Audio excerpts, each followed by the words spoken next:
Picture this. It's a Saturday afternoon, there's no one home.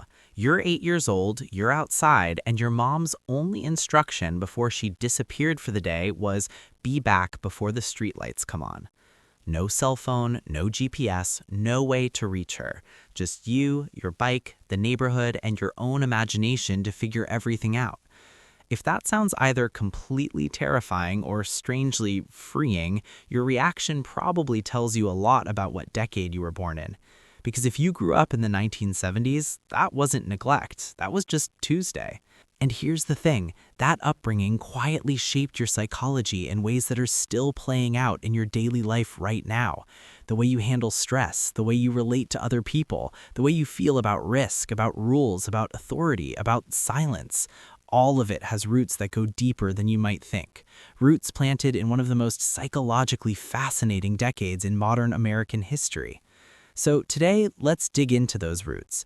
Let's actually understand why people who grew up in the 1970s think, feel, and behave the way they do. Because there's real science here, and it's more fascinating than any nostalgia trip. Let's start with something that sounds almost radical by today's standards: unsupervised childhood. Because this isn't just a cultural quirk of the era, it had genuine, measurable psychological effects on developing brains.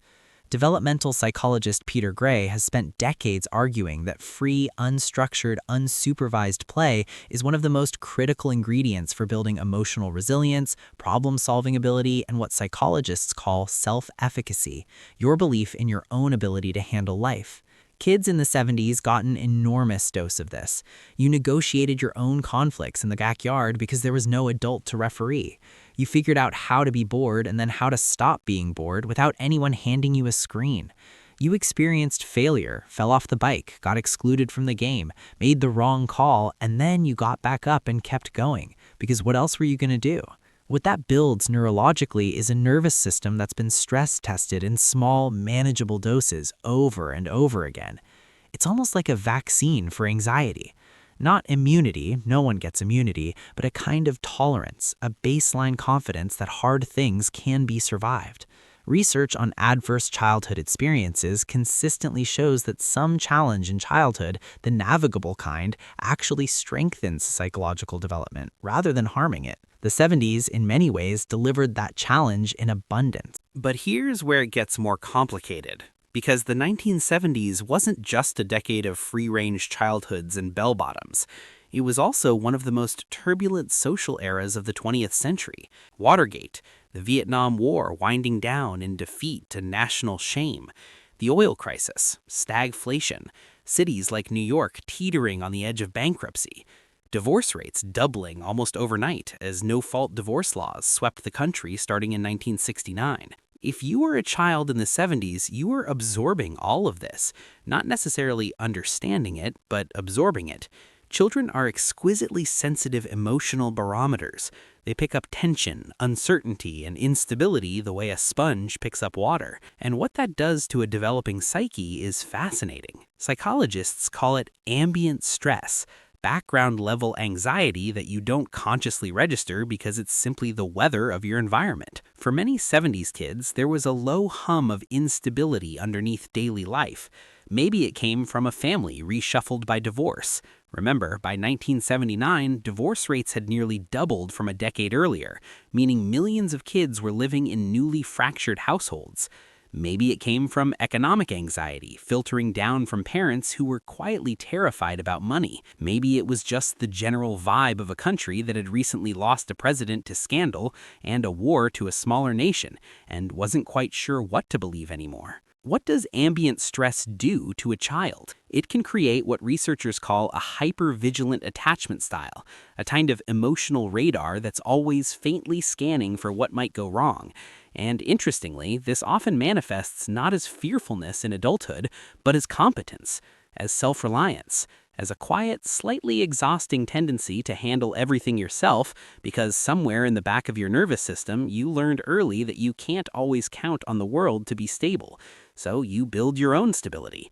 You become the dependable one, the one who keeps it together, the one everybody calls in a crisis. Sound familiar?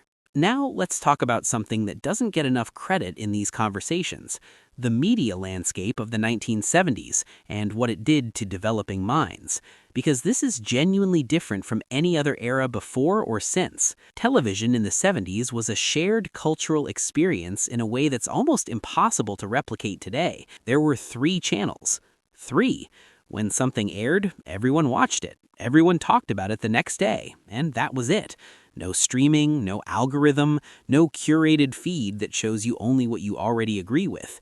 You watched what was on, which meant you regularly encountered things that surprised you, challenged you, confused you, or made you uncomfortable, and then you had to sit with that and process it. This matters psychologically because it built what researchers call cognitive flexibility, the ability to hold complexity, to encounter perspectives different from your own and integrate them rather than reject them. The 70s also had television that, by today's standards, was almost shockingly frank with children. Shows dealt with death, with racism, with poverty, with moral ambiguity. All in the Family put a bigot in your living room every week, not to celebrate him, but to make you wrestle with the uncomfortable reality that people like that exist. MASH turned a comedy about a war into a meditation on futility and human cost. Children absorbing this, even half understanding it, were getting an emotional education in nuance. And nuance, it turns out, is one of the most valuable psychological tools a person can have. It's what allows you to see situations in shades of gray rather than black and white, to hold 2 contradictory truths at once, to resist the seductive simplicity of an easy answer. There's one more piece of this puzzle that I want to spend a moment with, because I think it's the most underappreciated element of the 70s psychological experience: boredom. Real boredom. Sustained, uninterrupted, no-escape boredom. The kind that modern life has essentially eliminated.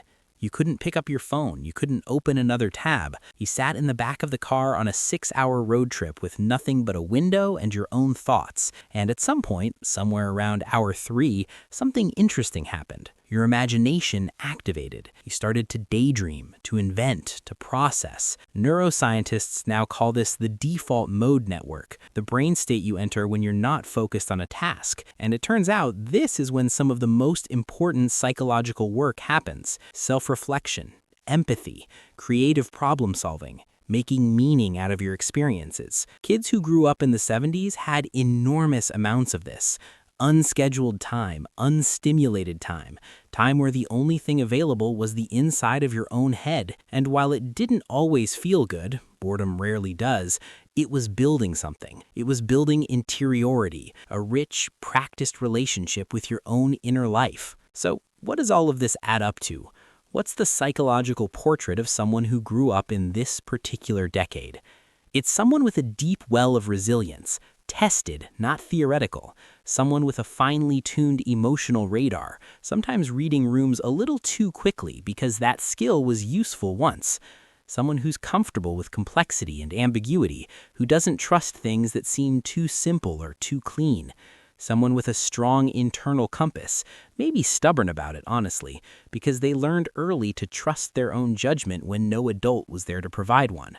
Someone who can be deeply self-reliant, to the point of struggling to ask for help, because asking for help wasn't always an option.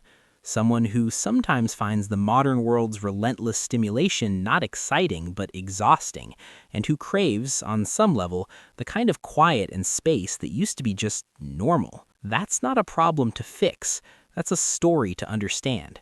Because all of those traits, every single one, came from somewhere. They weren't accidents. They were adaptations, intelligent, creative, survival-driven responses to the specific world you happened to grow up in.